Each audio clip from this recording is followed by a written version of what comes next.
Hi, everybody. Welcome. Uh, we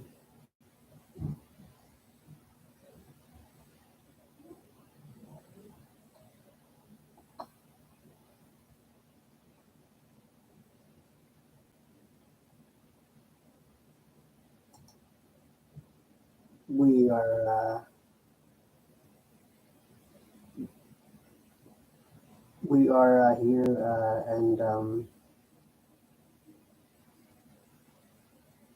we are trying to help me study for the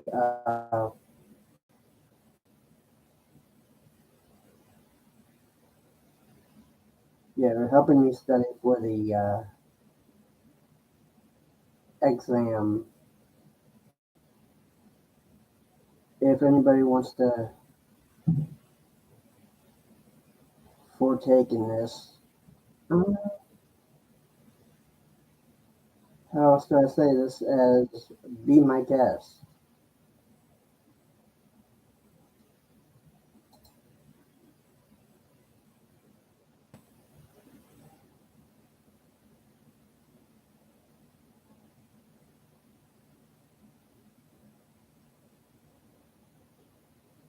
Watch what happens in just a few moments.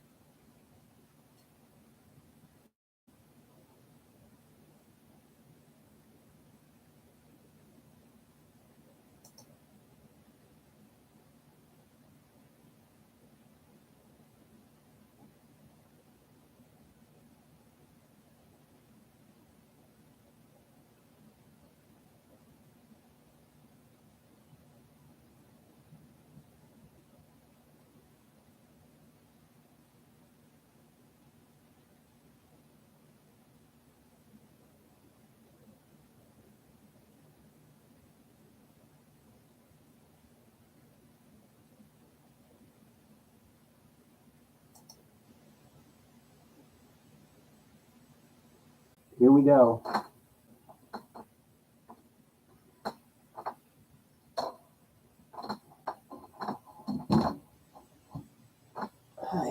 Administration has published the remote pilot small unmanned aircraft systems study guide to communicate the knowledge areas you need to study to prepare to take the remote pilot certificate with a SUAS rating airman knowledge test.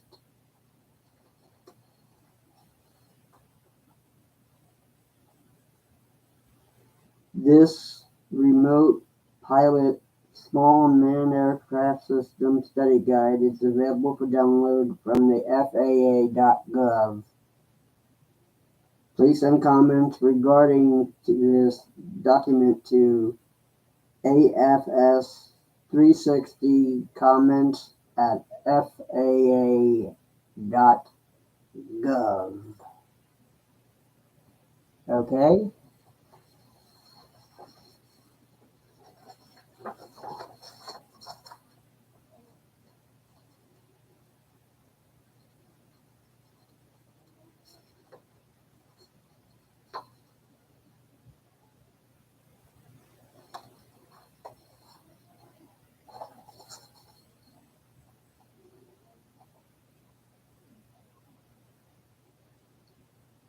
The first part is the introduction.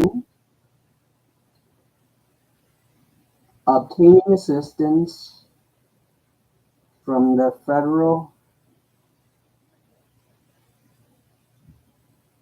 Aviation Administration, FAA. FAA reference material.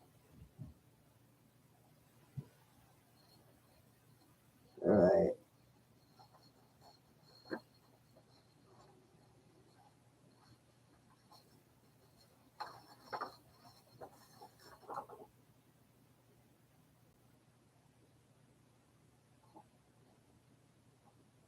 So this could go right here.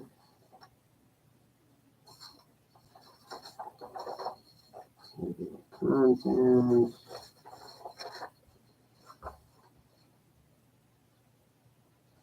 Yeah.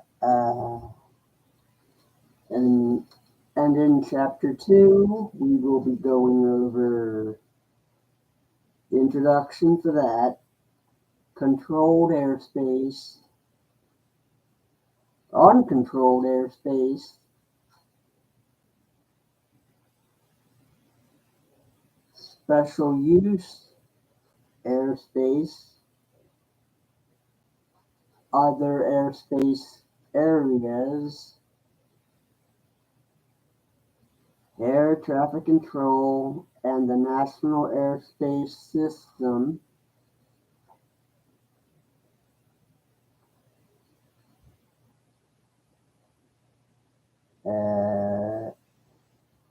Visual flight rules, VFR, terms and symbols, notices to airmen. That will be NOTAMS.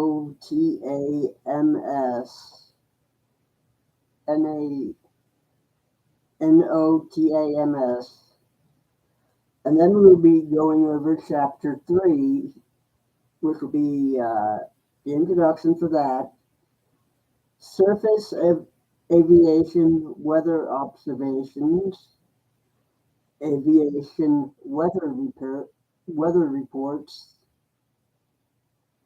aviation forecast,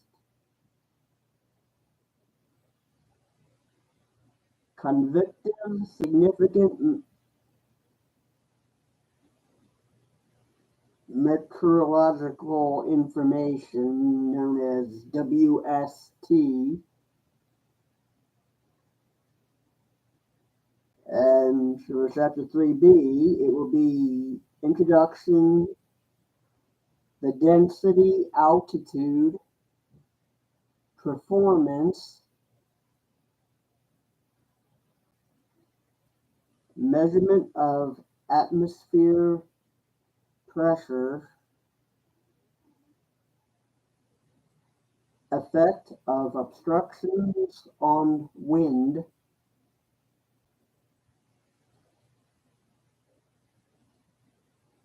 low-level wind shear,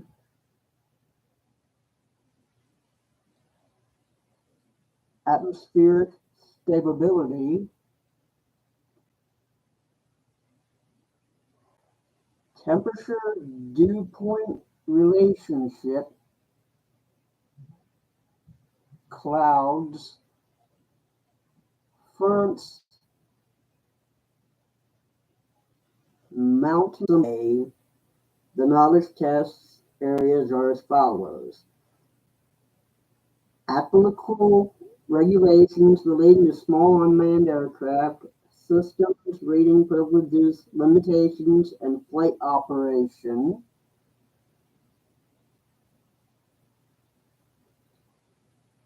Airspace classification, operating requirements, and flight restrictions affecting small unmanned aircraft operation. Okay. And part number 3 will be aviation weather sources and effects of weather on small unmanned aircraft performance. Section part 4 would be small unmanned aircraft loading. Part 5, emergency procedures. Part 6, crew resource management. 7 would be radio communication procedures. 8 would be determining the performance of small unmanned aircraft. Number 9 would be psychological effects and alcohol. Part 10 would be aeronautical decision making and judgment. Part 11 would be airport operations.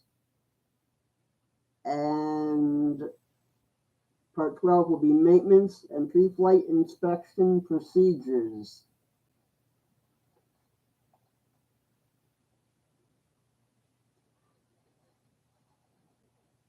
Obtaining assistance from the Federal Aviation Administration. Information can be obtained from the FAA by phone, internet, email, or mail. To talk to the FAA toll-free 24 hours a day, call 1-866-TEL-AFA, or FAA, excuse me. That's 1-866-TEL-FAA, 1-866-835-5322.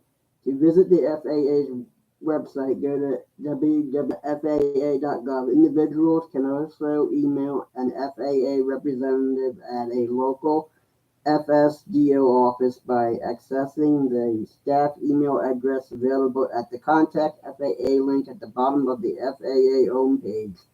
Letters can be sent to Federal Aviation Administration, 800 Independence Avenue, Southwest Washington, D.C. 20591. Okay. Safety required and the national and public interest. Figure 2.1 presents a profile view of the dimensions of various classes of airspace. All right.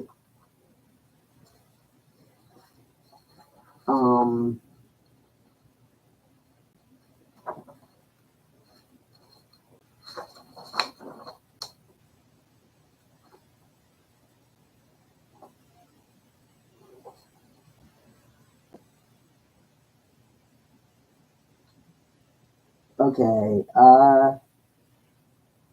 Class G is 14,500 MSL. Non-towered airport with instrument approach. Class B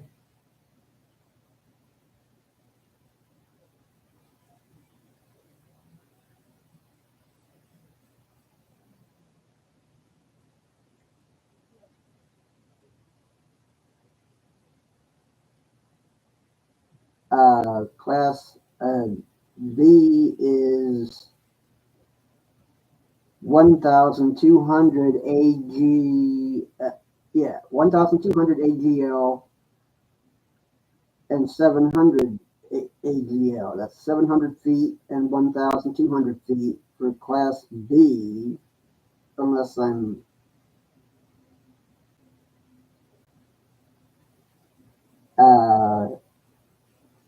and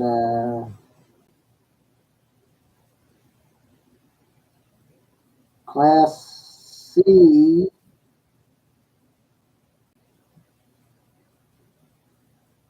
is 700 AGL and 1,200 AGL.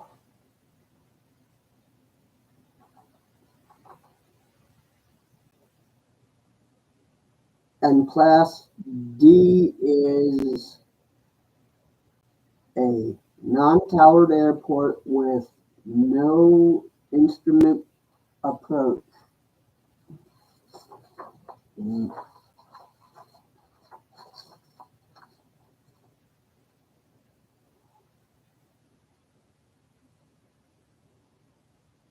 Oh, and thank you for the like.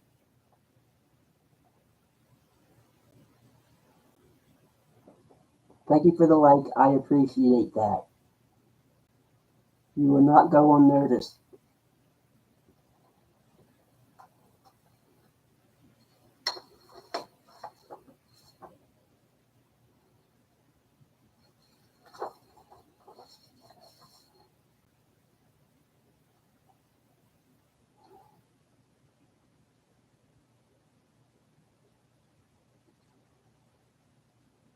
Okay, here's another part for which I will be reading.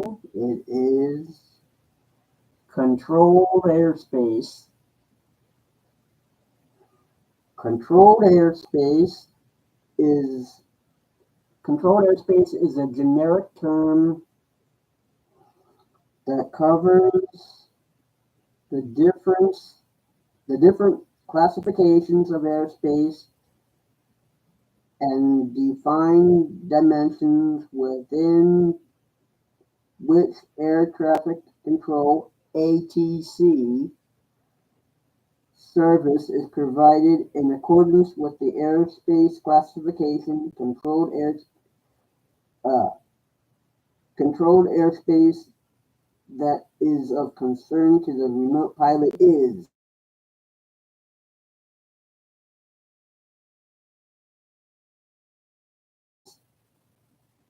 Class D and Class E. Airspace, Class B airspace is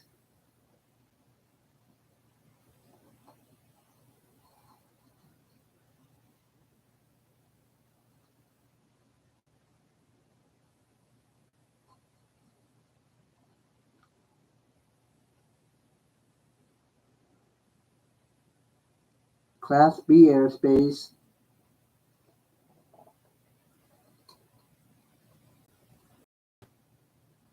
Class B airspace is generally airspace from the surface to 10,000 feet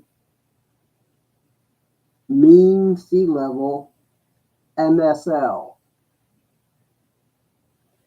surrounding the nation's busiest airports in terms of airport operations or passenger emplacements. The configuration of each Class B airspace area is individually tailored, consists of a surface area and two or more layers.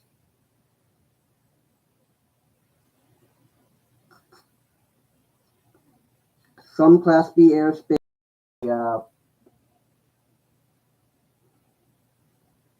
the study guide is that some of them for the Class B look like upside down wedding cakes.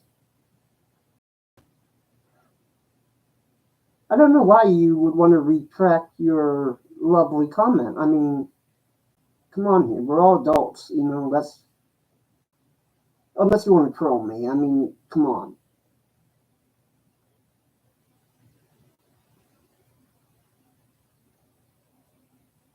My best bet is that everybody who's been watching at some point has had trouble with studying for something that they wanted, and this is my way of doing the studying. So, as they said in Jaws, do you have any better suggestions? If so, please place them in the comment section. I would love to read your suggestions. Oh, and about my speech impediment, I'm working on it, okay? Please keep trolling to a minimum.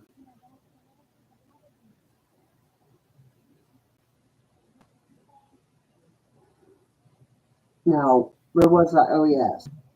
I was talking about how some of them resemble upside down wedding cakes.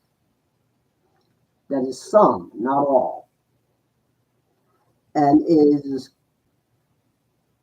two or more layers. Oh, wait. And is designed to contain all published instrument procedures once an aircraft enters the airspace. A remote pilot must receive authorization from ATC before operating in a Class B airspace.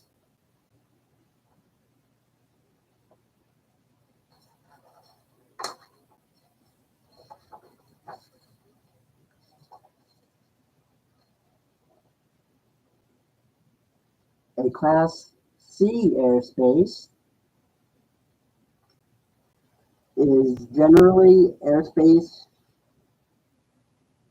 from the surface to 4,000 feet above the airspace elevation, charted in MSL. Surrounding those airports that have an operational control tower are serviced by a radar approach control and have a certain number of instrument flight rules, IFR. Operations or passenger emplacements. Although the configuration of Class C area is individually tailored, the airspace usually consists of a surface area with a 5 nautical mile (nm) in abbreviations radius, an outer circle with a 10 nm radius that extends from 1,200 feet to 4,000 feet above the airport elevation. A remote pilot must receive authorization before operating in the Class C airspace. A Class D airspace is generally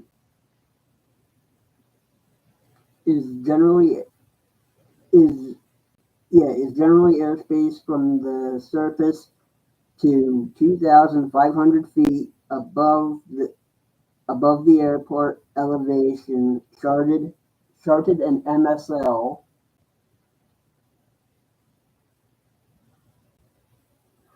Surrounding those airports that have an operational control tower. The configuration of each D airspace area is individually tailored, and when instrument procedures are published, the airspace is normally designed to contain the procedures. Arrival extensions for instrument approach procedures, IAPS, may be Class D or Class E airspace. A remote pilot must receive ATC authorization before operating in Class D airspace.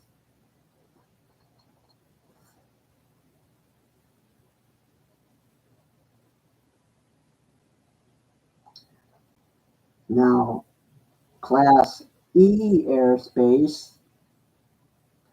Class E airspace is the controlled airspace not classified as Class A, B, C, or D airspace.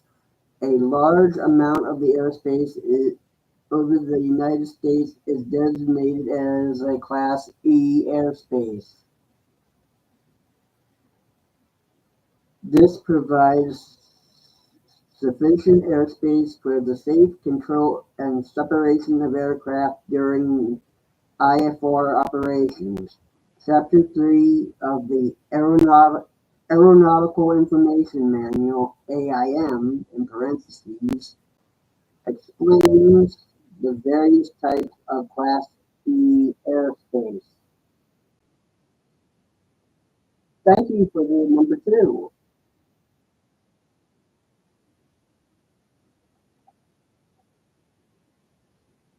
Sectional and other charts depict all locations of Class E airspace with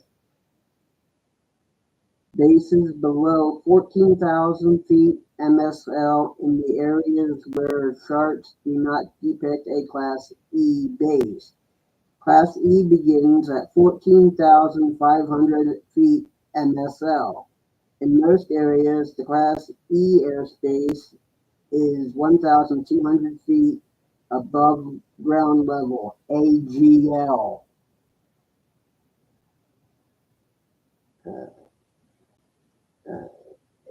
In many other areas, the Class E airspace base is is either the surface or 700 feet AGL. Some Class E airspace begins at an MSL altitude depicted on the charts instead of an AGL altitude.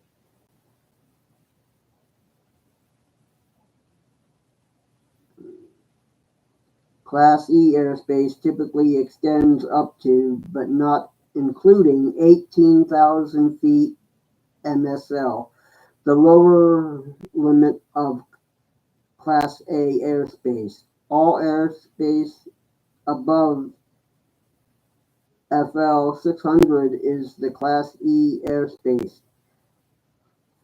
Federal Airways, which are shown in blue lines on a sectional chart, are usually found within Class E airspace.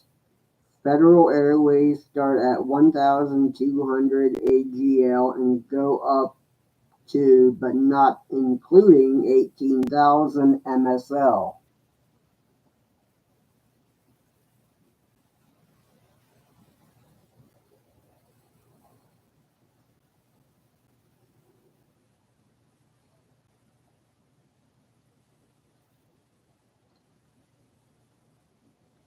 In most cases, a remote pilot will not need ATC authorization to operate in Class E airspace.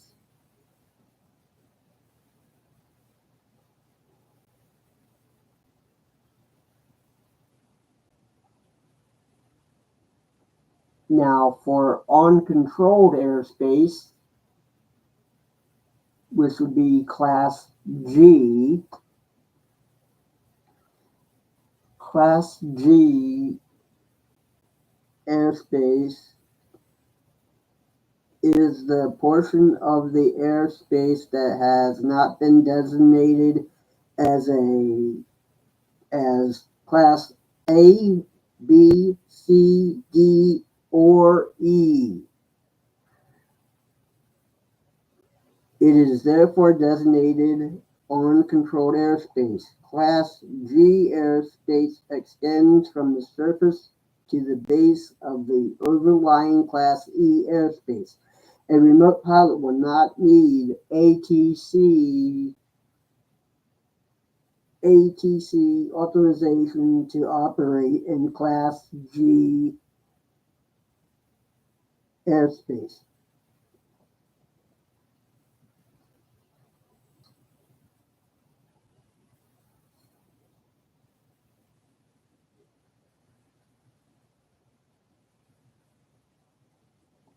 Special use airspace.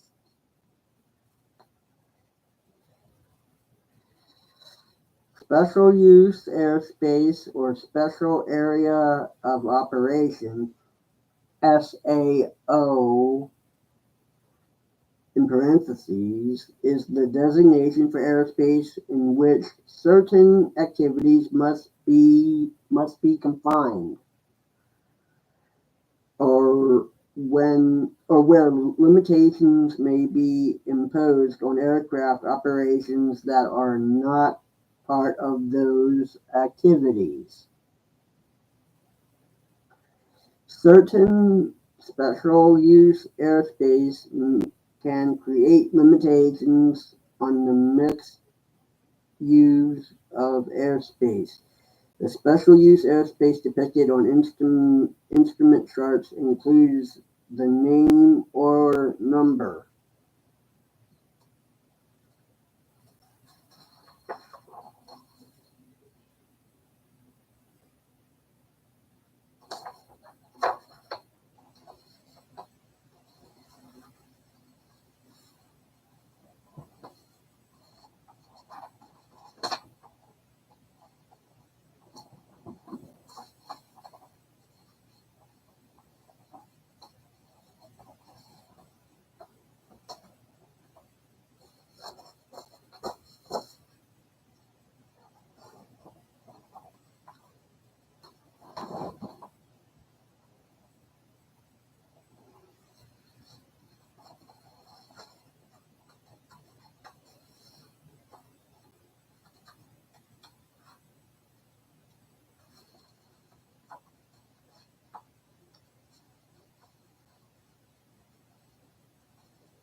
Hmm. Okay, yep. This is part 7. All right.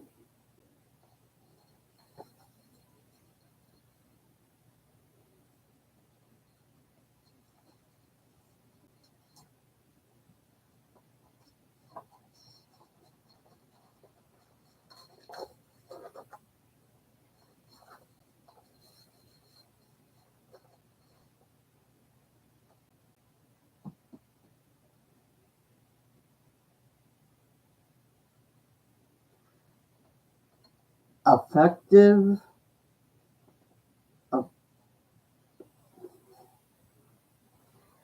effective altitude, time, and weather conditions of operations, the controlling agency, and the chart power panel location on National Charting Group NACG in route charts. This information is available on one of the N panels. Special use airspace usually consists of prohibited areas, restricted areas, warning areas, military operation areas, alert areas, controlled firing areas. Prohibited areas contain airspace of defined dimensions within which the flight of aircraft is prohibited. Such areas are established for security or other reasons assorted.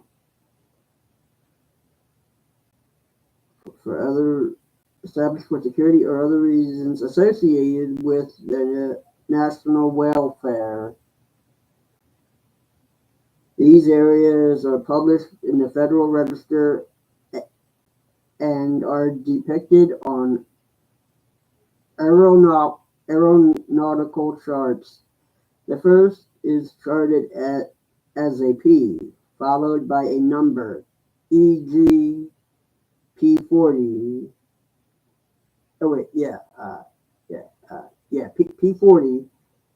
Examples of prohibited areas include Camp David, the National Mall in Washington, D.C., where the White House and the congressional buildings are located.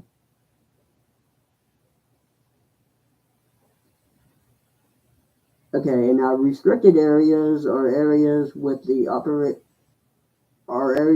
operations are hazardous to non-participating aircraft and contain airspace within which the flight of aircraft,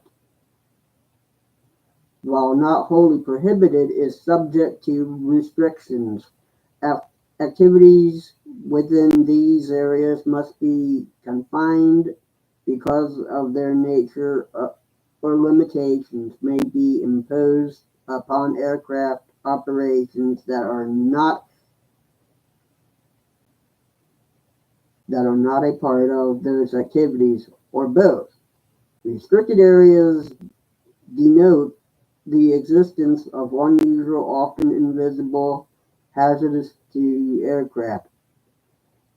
That usually includes artillery firing, aerial gunnery, or guided missiles.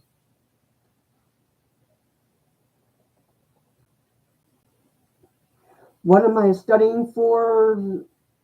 Shield balls in Western. My drone, basically my drone exam.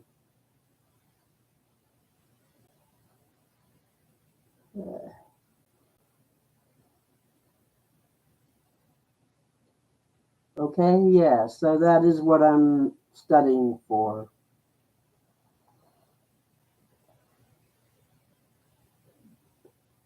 Okay, yeah, so there you have it.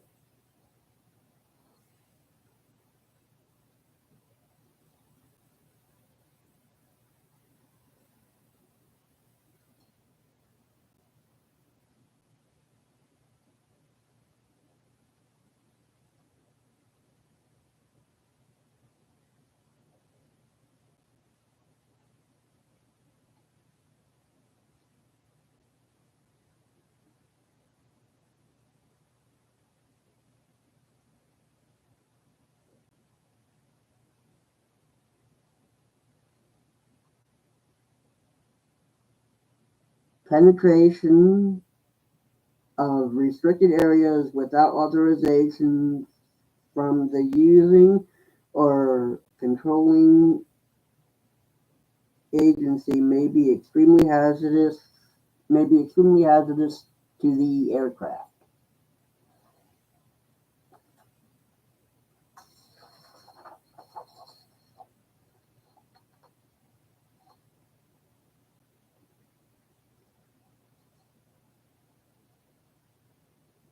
If if the restricted area is not active and has been released to the FAA, the ATC facility allows the aircraft to operate in the restricted airspace without issuing specific clearance for it to do so.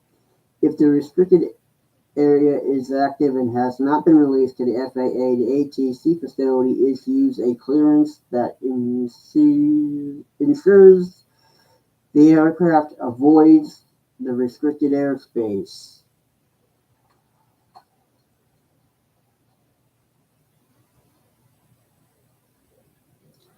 Restricted airspaces are charted with an R followed by a number. R dash 4401 and are depicted on the en route chart appropriate for use at the altitude or flight level (FL) being flown. Restricted area information can be obtained on the back of the chart.